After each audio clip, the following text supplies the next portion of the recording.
que nada les quiero hacer extensiva mi gratitud por haberme dado la distinción de ser parte del evento. Entonces, gracias por la invitación y enhorabuena porque esta es la 7ª edición y que sigan los éxitos. Voy a permitirme compartir la presentación para poder dar inicio a lo que es la conferencia de cierre. Bueno, como ya lo mencionaron, mi nombre es Ana Loreto González Hernández. Yo laboro en la Universidad George Mason en Estados Unidos, pero soy mexicana, entonces estamos representando a 2 países ahorita. El título de la conferencia es Software Testing. No basta con hacer las cosas, hay que hacer las cosas bien. Y quiero iniciar con algo que causó revuelo hace tiempo, tal vez algunos de ustedes saben, tal vez no. Resulta que en el Santuario de Misericordia de Borja, en la provincia de Zaragoza, hay una imagen, estaba una imagen, se cerró mi cortina. Estaba una imagen, estaba una pintura. La pintura se conoce como el hombre, así dice, he aquí el hombre, así se le llama ya traducido en español. Y resulta que esta pintura estaba algo defectuosa y de repente viene Cecilia Jiménez y dice que ella la va a restaurar y ese es el resultado. Entonces, sí lo hizo, pero pregunta, ¿lo hizo bien? Algunos dicen que sí, otros dicen que no. Pero el asunto es que, independientemente de cómo, de la gran impresión que fue al principio, ahorita ya es famosa. Pero desde mi perspectiva, creo que estaba mejor la obra de antes. Ahora, este caso, entre comillas, fallido, porque así lo llamaron,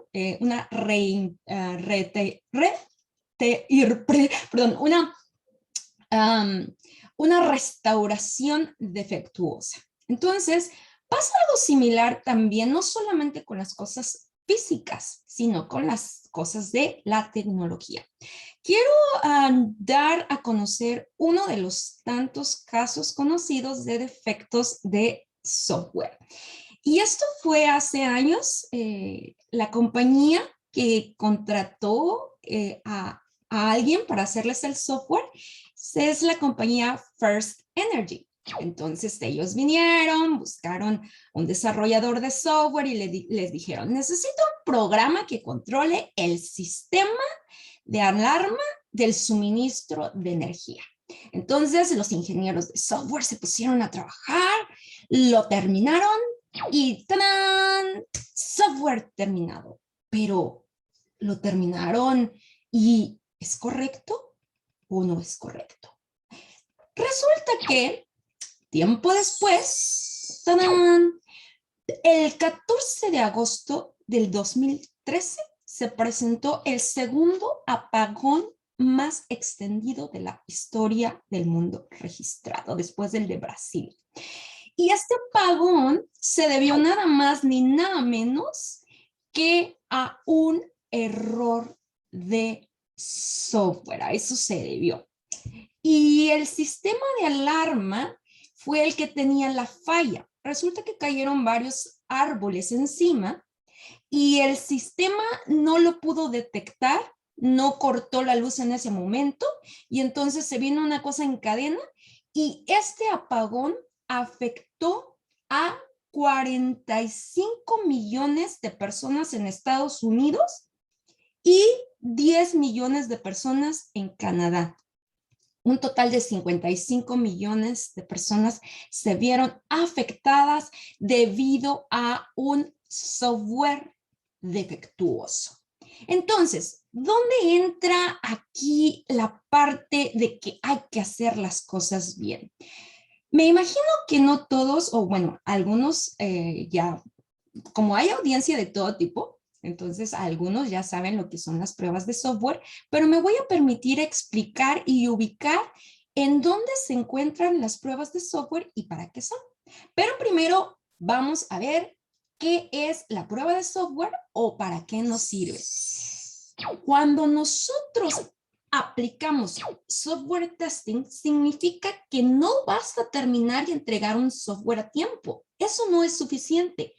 Hay que verificar que cumple con los requerimientos específicos. Y hay diferentes clases de requerimientos. Hay requerimientos puntuales en cuanto al comportamiento y hay otros, por ejemplo, que son comportamientos en cuanto a rendimiento, etc. En general, este es el objetivo de software testing o pruebas de software. ¿En dónde se ubican las pruebas de software dentro del ciclo de vida del desarrollo de sistemas? Cuando nosotros queremos hacer un sistema de software, tiene un inicio, así como todos los seres humanos, ¿verdad? O todos los seres vivos. Nacen, crecen, se reproducen y ya. Pasamos a otro mundo, ¿no? Entonces, algo parecido aquí, ¿no? El ciclo de vida del desarrollo de sistemas también tiene su origen. Y su origen es cuando el cliente se nos acerca y nos dice, ¿saben qué? Tengo esta necesidad. Quiero un software, bueno, a lo mejor no dice software, ¿va? Si quiero algo en la computadora que me ayude a mejorar estos procesos. Y entonces, de manera general, esa etapa se le llama etapa de comunicación, que es cuando estamos nosotros dialogando con el cliente y le decimos al cliente, bueno, quiero esto, quiero esto, quiero esto, y ellos están anotando aquí todos los requerimientos del software. Y ya después de que anotaron todos los requerimientos del software, entonces ya nosotros podemos pasar a la siguiente etapa. Y la siguiente etapa es, en este caso, a ver, la planeación y el análisis. Es decir, ya sé lo que quieren que yo haga. Entonces me voy a sentar y voy a hacer algo parecido a los planos en arquitectura. Esto se le llama como el blueprint. Entonces nosotros hacemos un bosquejo general de qué es lo que se requiere y durante la planeación y análisis tenemos que determinar cuánto tiempo voy a ocupar para desarrollarlo, qué personal necesito, qué habilidades deben tener, cuándo van a ser, cómo va a estar el calendario de entrega de actividades, la organización de los mismos, un esquema general de cómo va a quedar desarrollado. Entonces, todo esto se hace en la etapa de planeación y análisis. Y una vez que ya determinaron el personal que se necesita, los recursos económicos necesarios, etcétera, ya podemos pasar a la siguiente etapa de software, que es el diseño. Entonces ya nosotros empezamos a hacer el bosquejo de cada una de las partes individuales del sistema. Por ejemplo, vamos a saber cuáles son los módulos que vamos a necesitar. Hacemos aquí lo que son los diagramas de flujo de datos. También si ya existen otros tipos de diagramas en donde nos dicen cómo va a estar la interacción general con el sistema, también los podemos utilizar. Entonces, esto es lo que se hace en la etapa del diseño. Y ahora sí, ya que sé qué es lo que tengo que codificar, por ejemplo, en el diseño pudo haber habido pseudocódigo o diagrama de flujo de datos, entonces llegó la etapa de sentarse y empezar a armar el código. Hay ocasiones en las cuales el ciclo de vida de desarrollo del sistema tiene diferente tipo de esquemas. Hay veces que se les llama esquema de cascada, hay otros tipos el de cascada o hay unos más estrictos que son los circulares, hay otros que, por ejemplo, van avanzando poco a poco. Entonces, pero independientemente de cómo es el esquema general, en la parte de codificación hay algo importante. Una vez que terminamos de codificar una parte del sistema tal que ya sea ejecutable, es decir, ya se pueda correr el sistema o parte del sistema, Entonces, entramos en lo que es la etapa de pruebas. Voy a permitirme dar un ejemplo extremadamente sencillo. Imagínense que estamos haciendo un sistema para cálculo para las nóminas, ¿no? Y entonces queremos calcular el salario de un trabajador. Y entonces si el trabajador está brindando horas extras, se les van a pagar doble y luego si pertenece a cierta categoría, entonces se les va a pagar una cantidad. Si pidió días económicos, se les va a descontar, etcétera. Entonces ya terminamos ese módulo de pagos. Y resulta que nosotros sabemos que si el trabajador estuvo ausente 2 días, entonces bajo estas condiciones es tanto lo que debe percibir. Entonces el equipo de pruebas lo que hace es alimentar el sistema con datos y espera que las salidas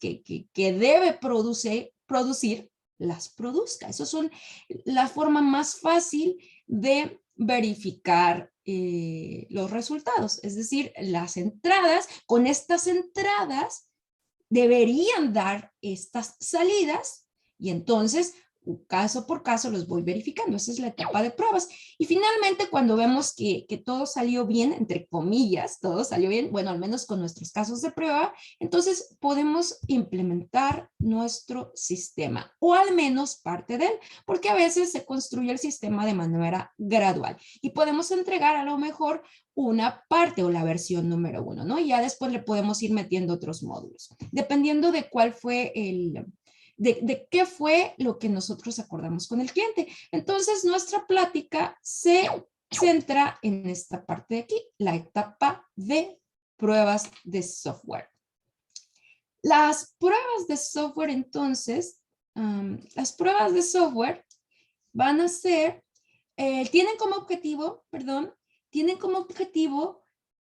verificar que un programa hace lo que está destinado a hacer y descubrir defectos del programa antes de que se ponga en uso. Quiero enfatizar la palabra descubrir defectos, que no es lo mismo que eliminar todos los defectos. Es decir, vamos a tratar de encontrar tantos errores como sea posible en caso de que existan. Pero las pruebas de software tienen algo muy importante. Pueden revelar la presencia de errores, pero jamás, bueno, es difícilmente, sobre todo con softwares robustos, difícilmente vamos a poder revelar la presencia de todos los errores. Entonces, es raro que nosotros podemos entregar un software libre de defectos, pero sí podemos buscar estrategias que nos ayuden o nos guíen a encontrar los errores de ese software. Entonces, para eso es para lo que nos sirve. ¿Cómo se realizan las pruebas de software? Hay diferentes categorías de pruebas. Están las pruebas unitarias, están las pruebas de caja negra, pruebas de caja blanca. Hay diferentes tipos. Me voy a enfocar a un tipo particular de pruebas que se le conoce como pruebas de caja negra. ¿Por qué se les conoce así? Cuando nosotros tenemos una caja y está oscura, no podemos ver el interior. En cambio, cuando dicen pruebas de caja blanca, hacen alusión a una caja que como si estuviera hecha de acrílico o como si fueran los vidrios de nuestras ventanas. Podemos ver adentro, hacia adentro. Y eso significa que puedes ver el código en ese momento.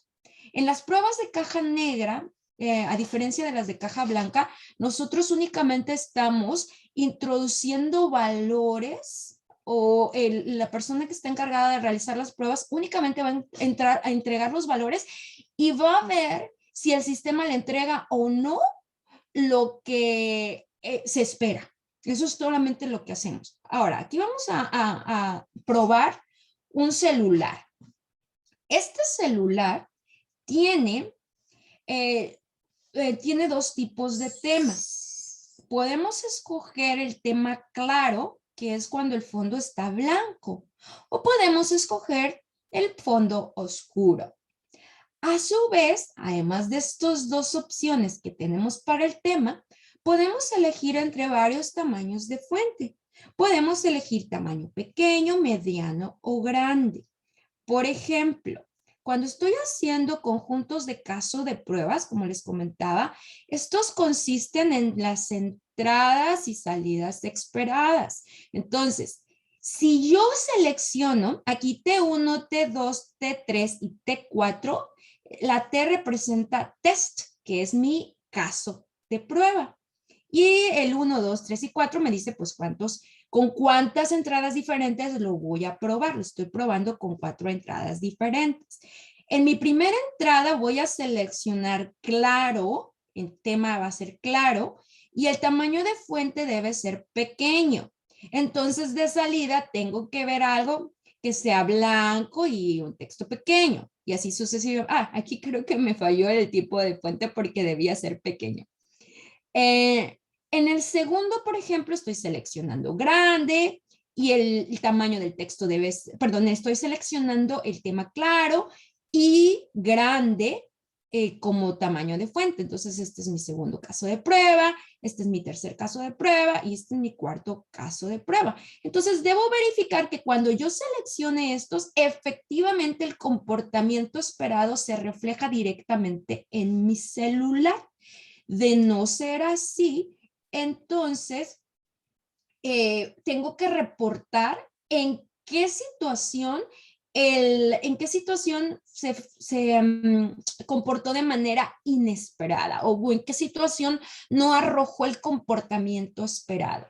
Y si todos mis casos de prueba pasaron, pues a lo mejor digo, está funcionando bien, pero está funcionando bien solamente para los casos de prueba que yo introduje, no para todos los casos, porque aquí si se fijan, son 2 combinaciones por 3, son 2 por 3, 6, y nosotros nada más le estamos evaluando con 4. Hay 2 combinaciones que no se evaluaron en este caso. Bueno, ahora, en este ejemplo ya tenemos lo que es el dominio de entrada. En el dominio de entrada, ahí sí se van a considerar todos los valores de entrada posibles con los cuales puedo verificar mi software. Entonces, todas las entradas que yo le puedo meter, todas las combinaciones de entrada. Y aquí, como son 2, en la parte de tema tenemos 2 valores, en la parte de tamaño fuente tenemos 3 valores, por lo tanto, 2 por 3 es igual a 6 y tenemos un total de 6 combinaciones. El dominio de entrada para este ejemplo es 6. ¿Qué pasa cuando nosotros queremos evaluar un dominio de entrada? ¿Cómo podemos traspolar eso de dominio de entrada en un sistema de software? Permítanme explicarles primero cómo se compone un sistema de software, porque vamos a utilizar terminología para la descripción de nuestro enfoque que implementamos. Entonces, de aquí vienen conceptos importantes. Primero que nada, nosotros tenemos un sistema de software. Aquí estoy poniendo el ejemplo de que mi sistema de software ya está terminado y es el juego de Mario Kart Wii. Ya, lo tengo, está mi CD, o bueno, ahorita lo puedo a lo mejor bajar de la nube y está el software completito. Sin embargo, antes de que este software fuera entregado, el software se tuvo que construir paso a paso. Entre varias cosas que tiene el software cuando ustedes quieren jugar Mario Kart, ustedes van a obtener un menú principal. En el menú principal está jugador sencillo, que es aquí donde está el honguito, es el primero. Tenemos multijugador, tenemos jugador en línea y tenemos, por ejemplo, jugador en wireless. Cada una de estas líneas del menú representan un componente o un módulo, porque forman parte del total. Entonces, aquí estamos viendo 4 módulos diferentes. El módulo de jugador sencillo, el módulo multijugador, el módulo One Line Play y el módulo Wireless Play. Entonces, eso es un componente. Ahora vamos a ver el componente. ¿Cómo está constituido un componente? Vámonos al primero. El primer componente, que es jugador sencillo, va a tener K parámetros. Entonces, quiere decir que yo puedo elegir también entre varias opciones. O sea, yo tengo, es otro submenú, por así decirlo. Entonces, aquí tenemos otro submenú. En el jugador sencillo, yo tengo un submenú con 4 parámetros o aquí K parámetros. Esos parámetros, en este caso, son seleccionar el personaje, seleccionar el vehículo, seleccionar el modo de manejo y seleccionar la copa que quiero, o en este caso la pista de carreras. ¿Cuántos parámetros tenemos en este componente? Tenemos 4 y estos se representan con la letra K en lo que es pruebas de interacción. A su vez, cada parámetro tiene valores y el valor ya es digamos que la última unidad, esa ya no se descompone. Una vez que ya eligen ese valor del parámetro, ya no hay vuelta, ¿verdad? Ya, ese es el valor final, ya no se puede descomponer, así como los átomos, ¿no? Entonces, este parámetro tiene V posibles valores. El parámetro el parámetro seleccionar carácter, para este ejemplo, o carácter, personaje. El parámetro seleccionar personaje, en este ejemplo, tiene ¿cuántos valores de entrada? Veamos. 1, 12. Puedo elegir entre 12 personajes. Entonces, este parámetro tiene 12 valores de entrada. Y esto se representa generalmente con la letra V. El otro parámetro, acuérdense que son 4 parámetros. El segundo parámetro, que es seleccionar vehículo, tiene 6 posibles valores de entrada. El siguiente parámetro, que es modo de manejo, tiene 2 posibles valores de entrada. Puedo seleccionar entre manejar automático o manual. Yo prefiero manual. Y finalmente, el último parámetro de ese módulo es seleccionar la copa, o en este caso, la pista de carreras. Aquí tenemos un ejemplo. Yo lo quise simplificar un poquito porque en realidad es más complejo, pero vamos a suponer que nada más están estos 4. El circuito Luigi, el circuito Momo, el circuito de los honguitos o la fábrica de Toad. Entonces, tenemos 4 valores de entrada.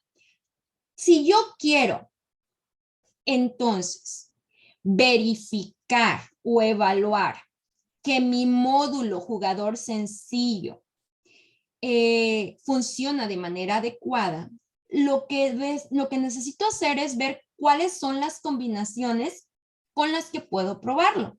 Si estamos hablando de pruebas exhaustivas, entonces el resultado sería la multiplicación de cada uno de los valores posibles de cada parámetro. En este caso serían 12 por 6 por 2 por 4. Hay 576 posibles combinaciones que un usuario que juega Mario Kart puede seleccionar como jugador sencillo, pero es solamente para este módulo. Obviamente hay otros módulos más. Esto es un ejemplo general de cómo se pueden llevar a cabo las pruebas de software con los componentes o de manera separada por cada componente. Pero ¿qué pasa?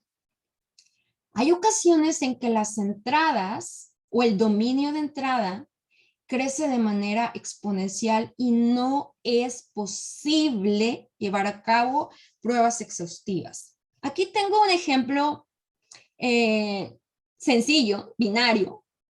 Imagínense que, porque esto de las pruebas de software, también lo pueden, por ejemplo, si alguien está desarrollando una app y quieren que su app controle los switches de su casa de energía eléctrica, entonces, este es el switch de mi casa.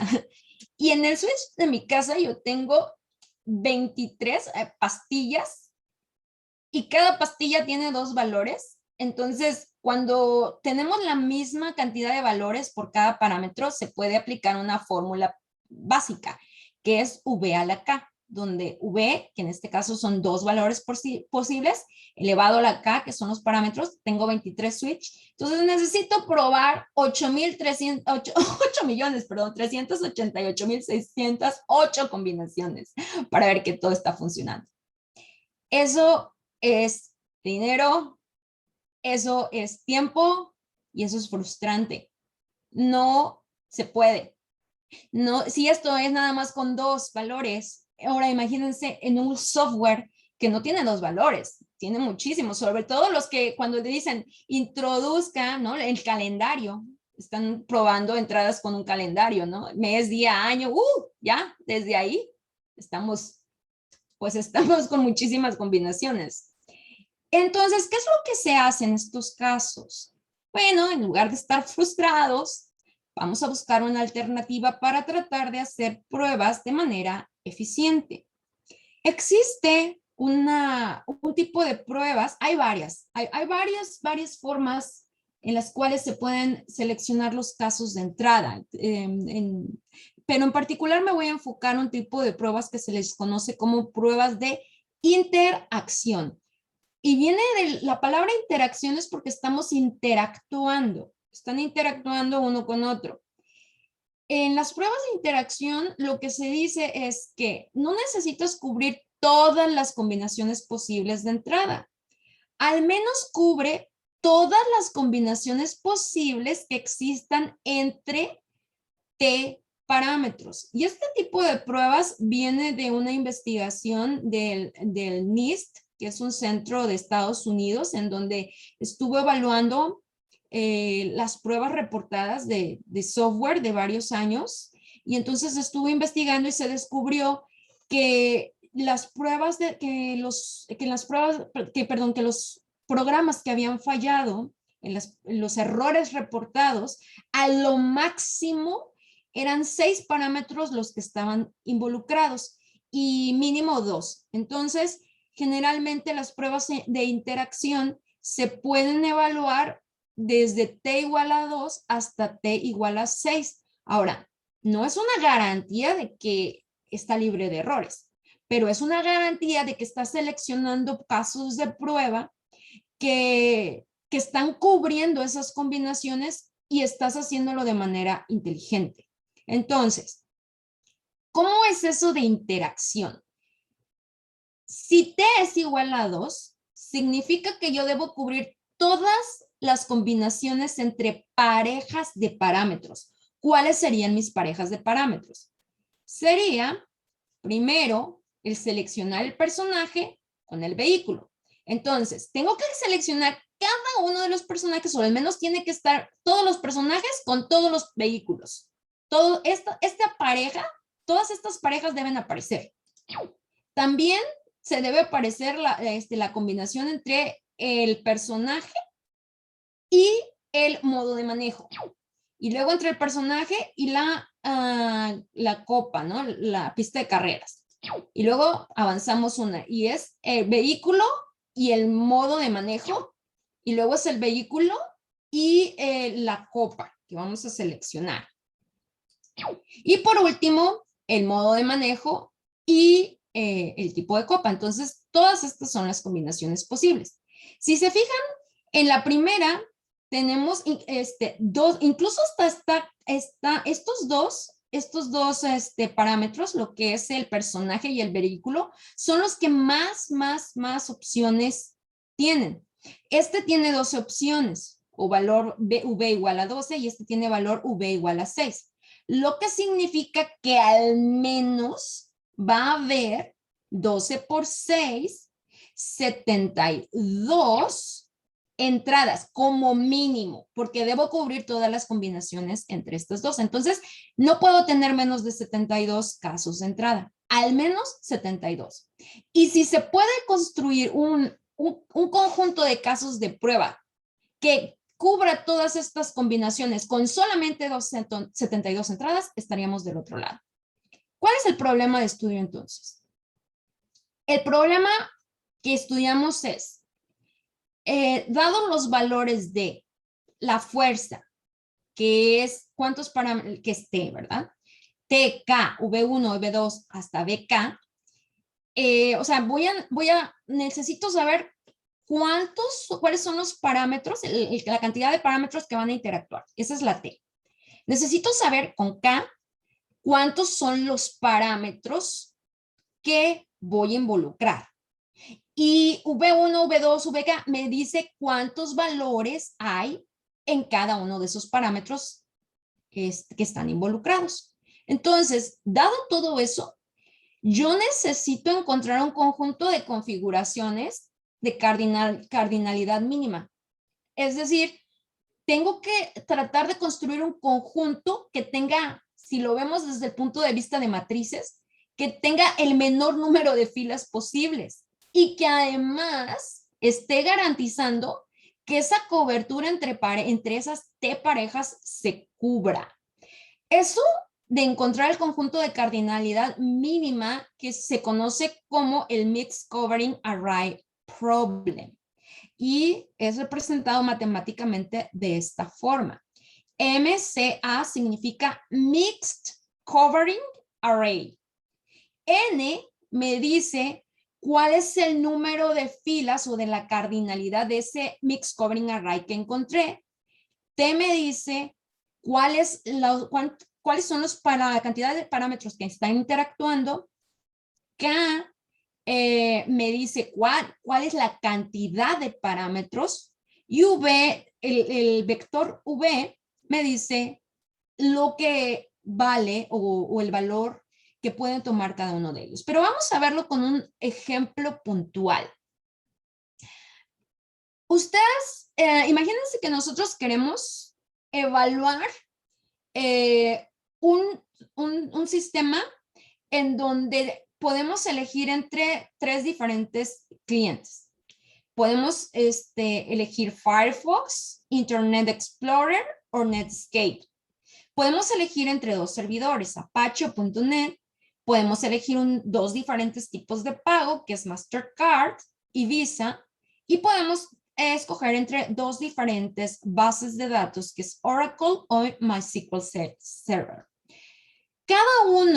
Cada combinación, cada valor posible se va a etiquetar desde 0 hasta n-1, donde n-1 o b-1, más bien desde 0 hasta b-1. En este caso, en clientes, Firefox se etiqueta con el 0, Internet Explorer con 1 y Netscape con el 2. En el segundo parámetro, que es servidor, Apache es representado con 0 y .NET con 1. Y como no hay tercer parámetro, no necesitamos el 2. Es decir, para servidor nada más ocupamos el 0 y el 1. Y así es como se representan estos valores. Entonces, construimos un Mixed Covering Array. Y el Mixed Covering Array, si se fijan, como este es 3 y queremos interacciones entre parejas, entonces al menos tenemos que tener 3 por 2, porque el primer parámetro tiene 3 valores y el segundo 2, 3 por 2, 6, es decir, mínimo 6. Y resulta que este Mixed Covering Array no solamente tiene 6, sino que además satisface todos los criterios de cobertura. Por ejemplo,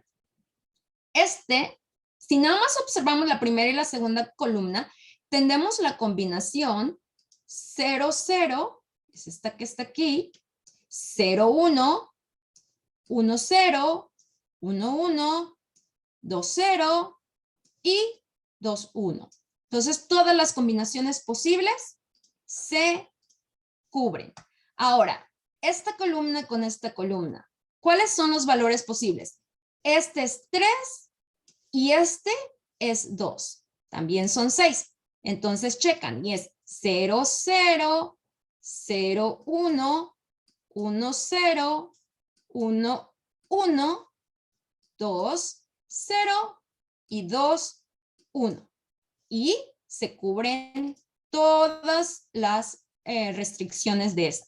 Y luego es este con este, y también lo mismo, 0, 0, 0, 1, 1, 0, 1, 1, etc. Entonces, todo eso se cubre. Incluso, también, si tomamos las combinaciones, vamos a tomar la última combinación entre esta y esta, que es tipo de pago y base de datos. Entonces, esta es, Mastercard se representa con 0, esta se representa con 1, esta se representa con 0 y esta con 1. Entonces, ¿cuáles son las combinaciones posibles? 2 por 2 son 4. No importa que haya más, pero esas 4 deben estar al menos una vez. Entonces, tenemos 0, 0, 0, 1, 1, 0. No importa que esté dos veces, con una basta. 1, 1 y lo cubrimos. Y si se fijan entonces, hay ocasiones en las cuales es posible que también mientras estamos haciendo todos estos números, a su vez las combinaciones entre t parámetros que son más pequeñas estén implícitos aquí mismo, aquí dentro. ¿Cómo se lee este Mixed Covering Array? 6 me dice que son 6 filas. 4 me dice que son 4 parámetros. Esto me dice, el primer parámetro tiene 3 valores, el otro 2, el otro 2 y el último 2. Y esta es T, que son las fuerzas. Las interacciones son por pares. ¿Cómo se traduce esto en software testing? En software testing, lo único que tienen que hacer es poner el equivalente. Y entonces, este 0 que está aquí es Firefox. Acuérdense que este 0 es Firefox. Y entonces es 0000, que es Firefox, Apache, Mastercard y Oracle. Y entonces estos numeritos después se traspolan a su equivalente valor y ya tenemos cómo vamos a probar nuestro sistema. Esto les da una garantía de cobertura de que por lo menos lo probaron con esas combinaciones de entrada. Y esto se le llama como pruebas de interacción. Yo lo veo, a veces yo me lo imagino algo así como jugar Tetris. Bueno, no es jugar Tetris, ¿verdad? Pero yo me imagino algo como esto. Por ejemplo, aquí, si ustedes observan, esto sería como la cardinalidad, que es el número de filas que tenemos, ¿no? Y aquí tenemos 7. Tenemos 7, estamos ocupando 7 filas. Y en cambio, si esta L que está volteada la ponemos aquí, estamos 4. No desaparecen los códigos array, ¿verdad? Pero aquí estaríamos ocupando 4 filas. Entonces, esto es más, acomodar estas piezas de esta forma es más eficiente que hacerlo de la otra forma. Porque de hecho, cada fila es un costo, cada caso de prueba es un costo. Entonces, pudiéramos verlo más o menos de esa forma, de esa manera. ¿Cuál fue la propuesta de solución? Elaborar un algoritmo de optimización combinatoria que nos ayudara a construir los Mixed Covering Arrays. Y las fuerzas iban a ir desde t igual a 2 hasta t igual a 6. Y ese algoritmo debía ser capaz de mejorar la calidad de solución. Con calidad de solución me refiero a la cardinalidad, o sea, cuál es el tamaño del conjunto de pruebas, a eso me refiero. De los mejores casos reportados en diferentes benchmarks. Entonces, nosotros queríamos los mejores. O sea, ¿cuál es la mejor cota que se conoce hasta ahora de estos casos? Y vamos a ver si podemos bajar las mejores cotas reportadas hasta ahora. De eso se trató la propuesta de solución.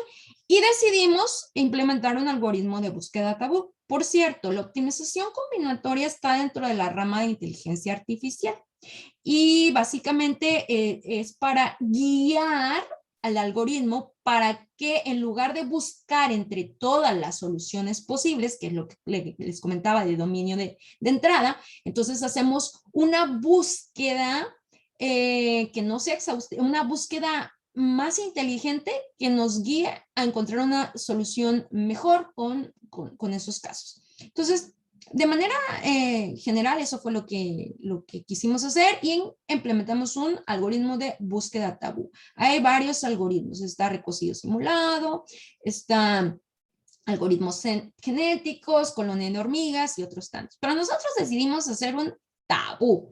¿Por qué tabú o qué cosa es tabú? Bueno, muchos han escuchado cuando dicen, no, eso no, ay, es un tema tabú, porque es prohibido. Y uno dice, ay, no. Bueno, de ahí viene el nombre tabú. Tabú es que cuando el algoritmo está tratando de hacer una solución, se supone que previamente ya hizo unos movimientos. Entonces, nosotros tenemos una lista con las últimas cosas, el registro de las últimas cosas que se hicieron al momento. Entonces, esto que se llama lista tabú, esto de aquí, es una lista que es una pequeña como memoria que le dice, hey, el algoritmo hizo este movimiento y este, y este, y este. Entonces, registramos una cierta cantidad de movimientos y cuando quiere pasar una nueva solución, si vemos que ya venía de algo que ya, como el password, cuando te piden un password, no, renueve su password, no, ese no, porque ya lo ocupó hace 6 meses, no, ese no, porque ya lo había ocupado, no, ese no, porque ya lo ocupó. Entonces, es algo parecido, bien frustrante que es para mí, ¿verdad? Pero eso es parecido a la lista tabú. Entonces, no, eso no lo puedes hacer porque ya lo ocupaste antes o ya venías de esa solución. Entonces, lo que en esa lista tabú nosotros tenemos que determinar cuál es un tamaño adecuado.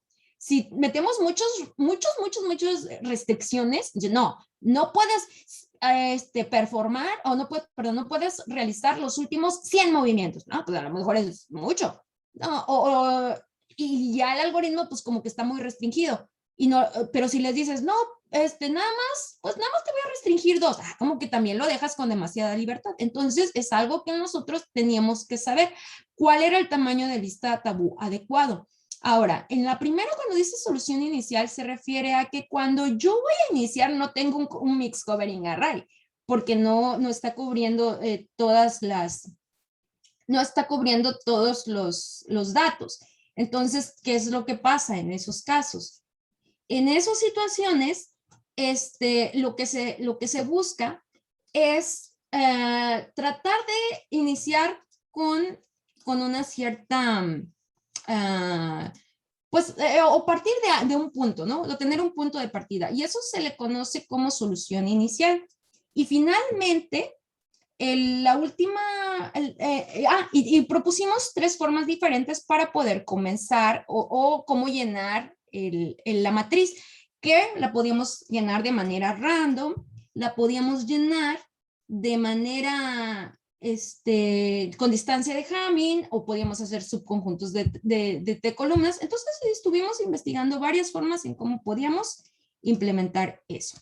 Y finalmente, lo último que hicimos fue funciones de vecindad, es decir, si ya me encuentro en esta solución, ¿cómo puedo pasar a una solución nueva? A eso se refiere. Ay, creo que mi mouse no estaba, no estaba trabajando.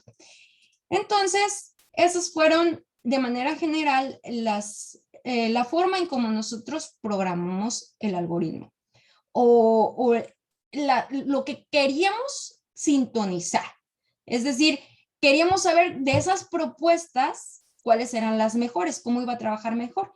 Entonces, dado eso, hicimos lo siguiente. Primero, sintonizamos los parámetros del algoritmo.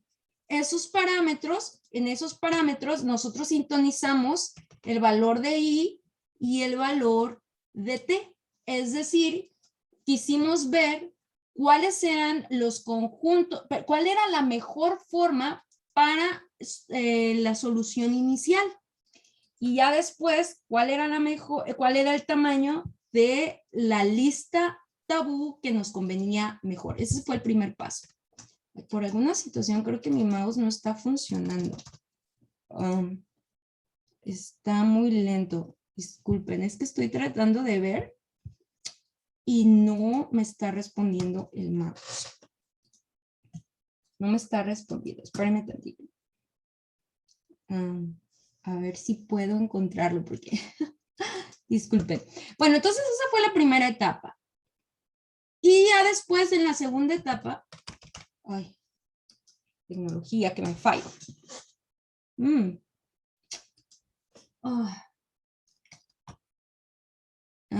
El mouse me está fallando, como que está trazando, no sé si está trazado el zoom, que se está quedando trabado.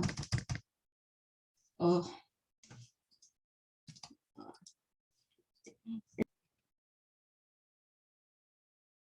Oh. No sé si ya, ya respondió. Gracias. Disculpen el detalle tecnológico. Bueno, entonces, como les comentaba, la primera etapa fue sincronizar los parámetros del algoritmo en lo que se referían a la solución inicial y el tamaño de lista tabú. Entonces, esa fue la etapa número 1. La etapa número 2 fue sintonizar los parámetros, es decir, los valores de probabilidad para las 4 funciones de vecindad que nosotros habíamos propuesto. ¿Qué probabilidad hay de que el algoritmo cambie de esta solución actual a una nueva? Entonces, de esas 4, nosotros le pusimos una cierta probabilidad de esas 4 que tuvimos y entonces vimos cuál de esas 4 era la mejor. Y una vez que hicimos la etapa 1 y 2, teníamos los valores exactos con los cuales teníamos que ejecutar el algoritmo para solucionar los casos reales y los casos académicos de las mejores cuotas reportadas. Y en la primera etapa, ¿qué fue lo que hicimos? Bueno, propusimos varias configuraciones, al igual que fue un poco extraño porque como eran demasiadas, a veces en algunos casos eran demasiadas combinaciones, entonces realmente ocupamos un covering array para las configuraciones de la sintonización en lugar de hacerlo exhaustivo. Y entonces las configuraciones que probamos, en este caso fueron 9 configuraciones y de esas 9 configuraciones, esta tabla que es rango promedio nos especifica el rank, es decir, en qué lugar quedó, en primero, segundo, tercero, cuarto, quinto, sexto, séptimo, octavo o noveno.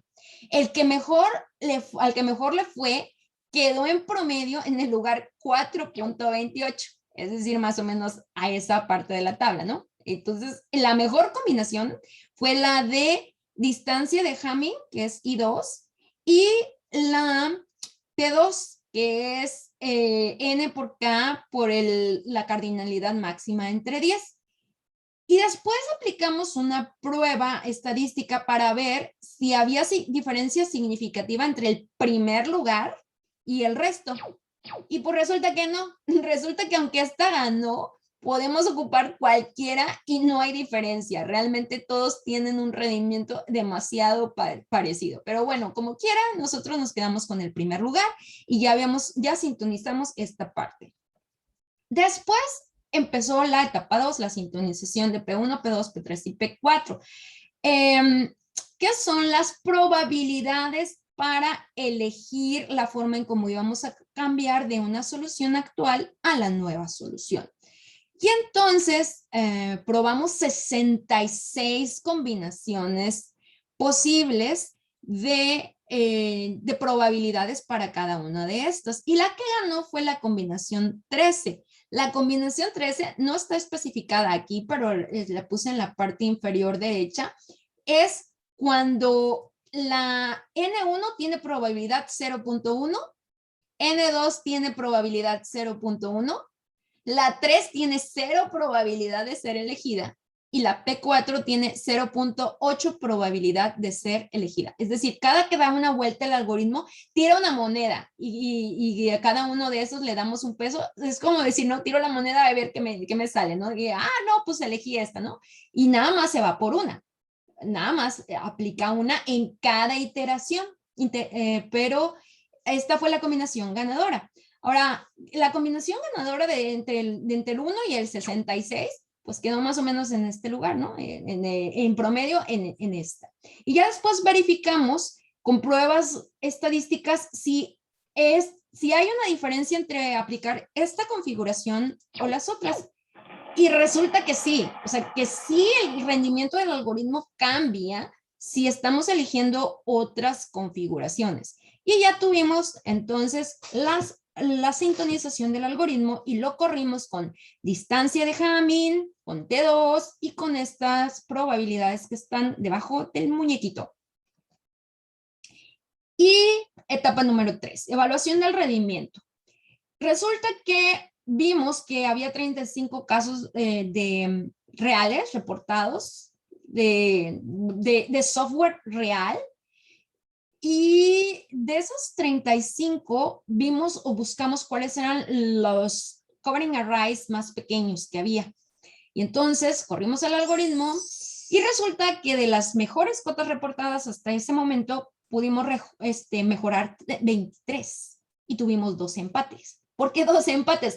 Porque ya no se podían mejorar muchos de esos. Recuerdan que yo les comentaba que lo mínimo en la de Mario Kart era 72, porque si le bajas de 72 ya no cubres todos. Entonces había casos que ya eran el óptimo y no se podían mejorar. Pero sin embargo, los pudimos empatar. Entonces nuestro algoritmo mejoró 23 casos. Y en lo de los casos académicos, pudimos el rendimiento del algoritmo fue bastante bueno, a excepción de uno, fueron 93 casos. Y de los 93 casos mejoramos 68, empatamos 24, pero en una nos fue mal. Hasta le pusimos de más. Pero bueno, en general, y eso es porque, bueno, si lo corríamos con otra sintonización, podíamos empatarlo, pero el chiste era correrlo con la sintonización que habíamos elegido. Y pudimos mejorar 68. Entonces, conclusiones. Los resultados obtenidos por MIT sobre las 35 instancias del conjunto de casos reales correspondientes a casos reales, tuvimos 23 cotas nuevas y 2 empates. Y verificamos con pruebas estadísticas si había diferencia significativa y resulta que sí, lo afirmamos con 95% de confianza. Y en el caso de las instancias académicas, pudimos establecer 68 cotas nuevas, empatamos 24 y solamente quedamos encima en una instancia. Y resulta que esto lo contrastamos con el mejor algoritmo que estaba en este momento y tuvimos un nivel de confianza del 95%. Y bueno, eso es todo. Esto es para que se despierten. Ahorita se va a detener. Gracias. Ya, para que se me despierten. Muchas gracias.